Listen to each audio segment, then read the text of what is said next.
우리가 시편 1편 1절 우리 말씀 잘 알죠. 복 있는 사람은 악인의 꾀를 따르지 아니하며 죄인의 길에 서지 아니하고 오만한 자의 자리에 앉지 아니하며. 그렇죠. 시편 1편에서는 복이 있는 사람이 어떤 사람인가에 대해서 오늘 우리에게 말씀하시면서 이렇게 말씀하고 있어요. 오직 여호와의 율법을 즐거워하여 그의 율법을 주야로 묵상하는도다. 여러분, 이것을 먼저 말하지 않았다는 거예요. 복 있는 사람은 오직 여호와의 율법을 즐거워하며 그 율법을 즐거워하는 자로다. 이것으로 시작하지 않았습니다. 복 있는 사람은 죄인의 꾀를 따르지 않고, 여러분, 오늘 오만한 자리에 앉지 않고 죄인의 길에 서지 않는다. 먼저 이것을 말씀하고 있다는 사실이에요. 왜냐하면 오늘 우리가 아무리 율법을 지키고 오늘 우리가 아무리 묵상을 한다 할지라도 중요한 건 죄를 멀리하지 않으면 오늘 우리는 구별된 삶을 살아갈 수 없기 때문입니다. 오늘 우리가 아무리 양의 음식을 먹고 오늘 우리가 하늘의 양식을 먹는다 할지라도 유교병을 먹지 말아라, 죄 없는 삶을 살지 않는다고 한다면 결단코 오늘 우리는 구별된 삶을 사는 것이 아니기 때문입니다. 예를 들어서 여러분, 이 앞에 있는 목사가 제사장의 신분으로 예전에 구약에 제사장의 가문에서 태어났다 할지라도, 여러분, 이 목사가 제사장의 일을 지금 직무하고 있다 할지라도 중요한 것은 그것이 거룩한 것이 아니라는 겁니다. 예전에 어떤 이찬수 목사님인가요? 그분이 그런 말씀을 했어요. 오늘날 기능적으로 내가 거룩하지 않음에도 불구하고 기능적으로 너무나 잘하는 것이 두렵다는 거예요. 목사가 기능적으로 거룩하지 않음에도 불구하고 유창한 설교가 나오는 것이 너무나 두렵고, 교사로서 오늘 우리가 거룩한 자리에 있지 않음에도 불구하고 오늘 우리가 너무나 유창하게 그 일들을 감당해내는 것, 이것이 오늘 우리에게 있어서 두렵다는 겁니다, 여러분. 오늘 우리는 잘 알아야 돼요. 목사가 유창한 설교를 한다고 해서 거룩한 것이 아닙니다, 여러분. 여러분, 오늘 우리의 삶이 아름다운 고백을 드리며 찬양한다고 해서 오늘 우리가 거룩한 것이 아닙니다. 죄에서 구별되지 않는다고 한다면 사무엘의 자녀일지언정, 엘리의 자녀일지언정 버림을 받을 수밖에 없다는 사실을 오늘 우리는 분명히 알아야 됩니다. 오늘 보면은 죽은 것, 부패한 것, 생명을 살리지 못하는 것에서 오늘 우리가 구별돼야 된다, 이렇게 말씀하고 있어요. 그렇지 않고는 제사자의 직무를 결탄코 수행할 수 없기 때문입니다. 하나님은 오늘 우리를 왕같은 제사장으로 부르셨습니다. 그렇다고 한다면 여러분, 오늘 우리가 나를 더럽히는 것이 무엇인지를 분명히 알아야 돼요. 나의 육신을 더럽히는 것이 무엇인지를 알아야 되고, 나의 영혼을 더럽히는 것이 여러분 무엇인지를 분명히 알아야 됩니다. 그리고 그것을 멀리하는 삶을 결단코 오늘 우리는 살아가야 됩니다. 이것이 바로 제사장이 살아가는 방법이라고 말씀을 하고 있어요. 둘째로 제사장은 하나님을 위해 살아가는 존재입니다. 여러분, 하나님을 위하여 살아간다는 건 뭘까요?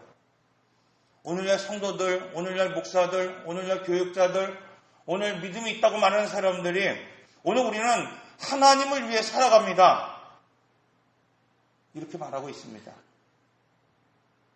여러분, 오늘날 우리가 믿음의 삶을 살아가면서 하나님을 위해 살아가지 않는다고 말할 수 있는 사람이 있겠습니까?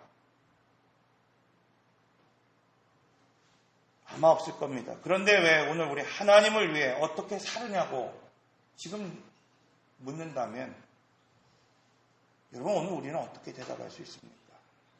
많은 분들이 쉽게 대답하지 못합니다.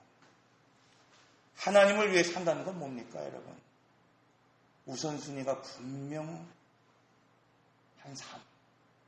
레위기 21장 10절에서 12절의 말씀을 보면 이렇게 말씀하고 있어요. 자기 형제 중 관유로 부음을 받고 위임되어 그 예복을 입은 대제사장은 그의 머리를 풀지 말며 그의 옷을 찢지 말며 그의 부모로 말미암아서도 더러워지게 하지 말며 그 성소에 나오지 말며. 제사장으로 산다는 것은 이것입니다. 구약에서 위임되어 그 직을 수행할 때, 그냥 제사장이어도 그 직을 수행하지 않을 때가 아니라 제사장이 되어서 그 직무를 지금 수행하고 있을 때 중요한 것은 죄를 상징하는 그 죽음 때문에 나를 더럽혀서는 안 된다는 것입니다. 그는 어떠한 일이 있어도 성소로 나아가서는 안 됩니다. 신약시대에서 오늘 우리 주님은 주님의 뒤를 따르는 제자들에게 이렇게 말씀하고 있습니다. 아버지나 어머니를 나보다 더 사랑하는 자는 내게 합당하지 아니하고 아들이나 딸을 나보다 더 사랑하는 자도 내게 합당하지 아니하며 또 자기 십자가를 지고 나를 따르지 않는 자도 내게 합당하지 아니하리라. 자기 목숨을 얻은 자는 잃을 것이요 나를 위하여 자기의 목숨을 잃는 자는 얻으리라. 마태복음 10장 37절에서 39절의 말씀. 제자의 도. 그냥 제자라고 불리는 사람이 아니라 지금 제자로서 주님을 따라가는 사람은 결단코 이런 삶을 살아야 된다. 이렇게 말씀하고 있어요. 구약과 신약의 말씀을 오늘 우리가 정리해보면 왕같은 제사장, 제자의 그 도를 따라가는 그 사람은 분명 우선순위가 분명한 사람이라는 겁니다. 오늘 우리가 목사이든 오늘 우리가 성도이든 중요한 것은 하나님이 오늘 우리를 왕같은 제사장으로 지금 부르셨다는 것입니다. 여러분, 일반적인 성도도 오늘 우리가 출애굽기를 통해서 유월절을 경험할 때 세 가지를 결단하라고 말하고 있습니다. 으뜸의 것을 하나님 앞에 올려드라. 첫 것을 하나님 앞에 올려드려라. 유교병을 먹지 말아라. 구름기둥과 풀기둥을 쫓아 살아가라. 하나님은 일반 사람도 거룩한 삶을 살기 위해서 반드시 결단하라고 말씀하고 있어요. 으뜸의 것 드리고 있습니까? 여러분 지금 유교병을 먹고 있지 않습니까? 성령을 쫓아 살아가고 있습니까? 지금 오늘 우리가 일반 성도가 아니라 일반 백성이 아니라 오늘 우리의 위치가 오늘 우리의 삶의 자리가 왕같은 제사장이라고 한다면 하나님은 더 큰 성배를 지금 요구하고 있다는 사실입니다. 오늘 우리가 제사장이라고 한다면 우선순위가 분명해야 합니다. 번제를 드릴 수 있어야 되고 나의 전체를 하나님이 기뻐하는 삶으로 드릴 수 있어야 되고 오늘 우리는 소제를 드릴 수 있어야 되고 나의 최상의 것을 하나님으로 올려 드릴 수 있어야 됩니다. 즉 제사장으로서 그 직무를 이행함에 있어서 결격 사유가 있어서는 안 된다고 말씀하고 있어요. 왜냐하면 제사장은 하나님을 위하여 구별된 사람이기 때문입니다. 그러기 위해서 셋째로 흠 있는 자는 먹을 수 있지만은 섬길 수 없다. 이렇게 말씀하고 있어요. 21절에서 23절의 말씀을 보면 제사장 아론의 자손 중에 흠이 있는 자는 나 여호와께 화제를 드리지 못할지니 그는 흠이 있은즉 나와서 그의 하나님께 음식을 드리지 못하니라. 그는 그의 하나님의 음식이 지성물이든지 성물이든지 먹을 것이다. 휘장 안에 들어가지 못할 것이요. 흠이 있는 자는 먹을 수 있지만 섬길 수 없다. 이렇게 분명하게 말씀하고 있습니다. 여러분 거룩한 자손이어도 흠이 있으면 공동체 안에서 먹을 수 있지만 섬길 수 없다는 거예요. 여러분 오늘 우리가 하나님 나라에서 무엇인가 섬길 수 있다는 것은 그 자체가 축복입니다. 오늘 우리는 누구든지 할 수 있다고 생각하지만 성경은 오늘 우리에게 분명하게 말씀하고 있어요. 누구든지 먹을 수 있지만 누구든지 은혜를 받을 수 있지만 누구든지 공급을 받을 수 있지만 중요한 것은 섬길 수 없다는 겁니다. 여러분 오늘 우리가 공동체 안에 섬길 수 있다는 것이 이러한 놀라운 축복이라고 성경은 말씀하고 있어요. 구약에서는 육체의 결함 이것이 제사장의 제한이 된다고 말하고 있어요. 신약에서는 영적인 결함이 제사장의 직분을 수행할 수 없다 이렇게 말씀하고 있습니다. 신약 이후를 살아가는 오늘 우리에게 중요한 것 그러므로 무엇입니까 여러분? 육체적인 결함이 아닙니다. 영적인 결함이 없도록 해야 된다고 말씀하고 있어요.